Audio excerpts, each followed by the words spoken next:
Maintenant, un nouvel exercice, écrire un programme qui demande à l'utilisateur des nombres et qui s'arrête quand l'utilisateur a rentré 2 fois le même de suite. Alors, commençons. Donc pour ça, ça veut dire qu'à chaque fois, on a 2 nombres. Donc on a par exemple un nombre qu'on va sauvegarder. Bon, on va prendre un... Voilà, c'est ça. Ça veut dire que pour répondre à chaque question qu'on te pose, il faut que tu visualises le problème. Qu'est-ce qui va se passer? Il faut que tu imagines qu'est-ce que le code il va faire, qu'est-ce que l'ordinateur il va faire. Bah du coup, ça veut dire qu'à chaque fois, il va demander un nombre.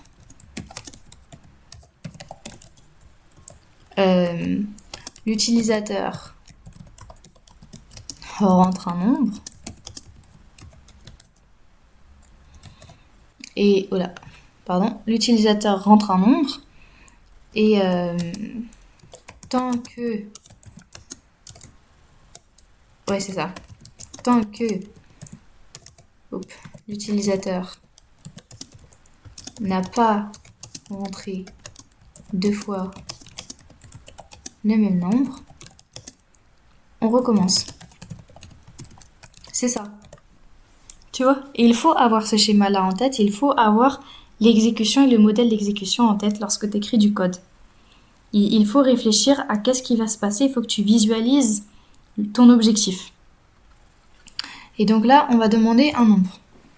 Par exemple, on va dire n pour nombre, ou nb, voici, on va pas faire les flemmards, est égal à int input de entrer un nombre. Voilà. Et après, donc ça c'est l'utilisateur il rentre un nombre, ça va avec demander un nombre. Et après, tant que l'utilisateur n'a pas rentré 2 fois le même nombre, on recommence. Et comment est-ce que je vais savoir qu'il n'a pas rentré 2 fois le même nombre? Alors déjà, on nous dit tant que. Quand j'entends tant que, bah forcément je vais mettre un while. While, là on va mettre une condition, on attend un petit peu. Et là, on va demander notre nombre. Et à chaque fois, il va falloir comparer. Comparer avec le nombre précédent. Mais là, j'ai pas de nombre précédent. Donc il faut que je garde en tête. Et il faut que je garde... il faut que je garde en mémoire l'ancien nombre. Donc, je sais pas, on va marquer old nb pour vieux nombre. Ok? Qui est égal à, moi, je sais pas, on va dire 0. Et nombre, on va l'initialiser n'importe. On va l'initialiser à 1, peu importe. Il faut juste que les 2 nombres soient différents.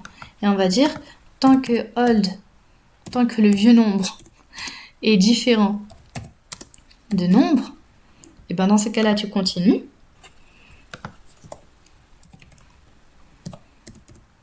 Et on va faire int input. Attends. On demande un nombre à l'utilisateur.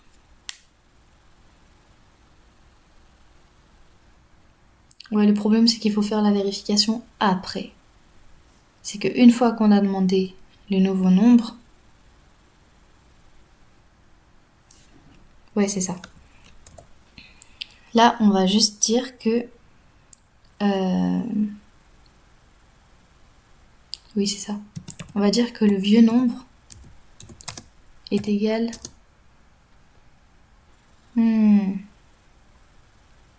à nombre. Voilà. Alors, je sais pas si tu arrives à comprendre ce qui va se passer. Ici, j'ai initialisé mes variables avec des valeurs différentes juste pour qu'ils rentrent dans le while.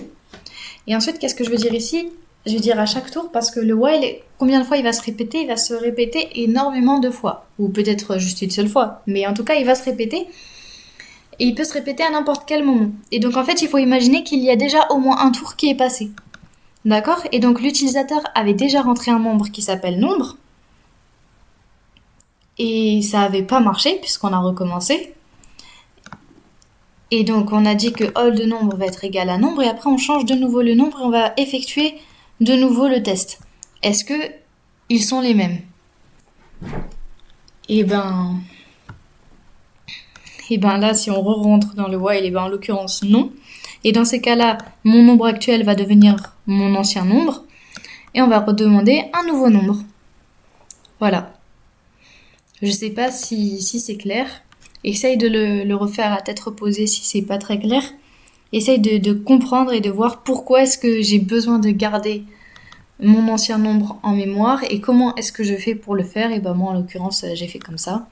Et donc du coup bah quand on aura rentré 2 fois le même nombre, le programme va s'arrêter et on peut même faire un petit message pour se le confirmer. Ah bah tiens, le,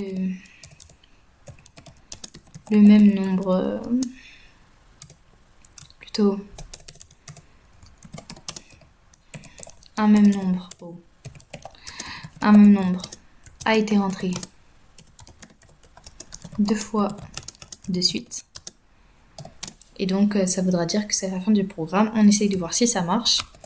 Et là, entrer un nombre, et bah maintenant on va s'amuser. Hein. On va mettre 2, 1, 4, 5, 78, 91, 45, 889, 789, pardon, 6, 6. Et boum, un même nombre a été rentré 2 fois de suite, et là le programme s'arrête. Donc ça fonctionne. Et j'espère que tu vois comment, et sinon, bah, n'hésite pas à poser ta question. Et on va faire du coup, on peut enchaîner direct avec la question 2.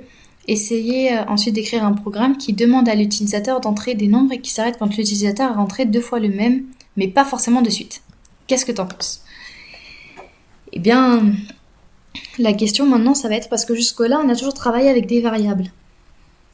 Tu vois, on a fait les suites, on a fait les boucles for et les boucles while, mais toujours, il n'y avait que des variables. Et à chaque fois, en fait, on écrasait les valeurs. Comme là, ici, bah, le vieux nombre ne reste jamais vieux nombre longtemps. Hein. Seulement l'histoire de quelques lignes, après il remonte et sa valeur s'écrase. Nombre, pareil. Donc, on n'a jamais eu besoin de garder tout ce qu'il y avait avant. Tu vois, le 2, le 1, le 4, le 5, 78, etc., on s'en fiche. Une fois qu'on a passé et qu'on voit qu'en fait, il n'a pas été rentré 2 fois de suite, bah, on n'a plus besoin de les garder en mémoire. Donc, on peut se permettre de les écraser comme on le fait ici. Mais là, si jamais on veut garder, enfin, on veut écrire un programme qui demande à l'utilisateur d'entrer des nombres et qui s'arrête quand l'utilisateur a entré 2 fois le même, ça veut dire que tous ces nombres-là, il va falloir les garder en mémoire quelque part. Et à chaque fois qu'on rentre un nouveau nombre, il va falloir comparer s'il n'est pas égal à l'un d'entre eux, en les regardant tous un par un. Et bien pour ça, il y a un objet en Python qui permet de stocker comme ça tous ces nombres et même d'autres choses. Ça s'appelle les listes. Et peut-être que je vais faire une vidéo explicative, mais pour l'instant là, je vais juste, à l'heure actuelle où je fais la vidéo, je pense que j'ai juste enchaîné sur les exercices. Et tu as des très bons cours de parallélidro ou un site qui s'appelle Geeks4Geeks qui pourra t'aider et à comprendre ce que c'est une liste. Et là, pour l'instant, en tout cas à l'heure actuelle où je fais les vidéos, on va pour l'instant se concentrer sur la pratique et je pense que plus tard, je ferai des vidéos d'explication des types de données de Python, etc. Et voilà, on se retrouve dans les prochaines vidéos pour faire des exercices et porte-toi bien d'ici là. À plus.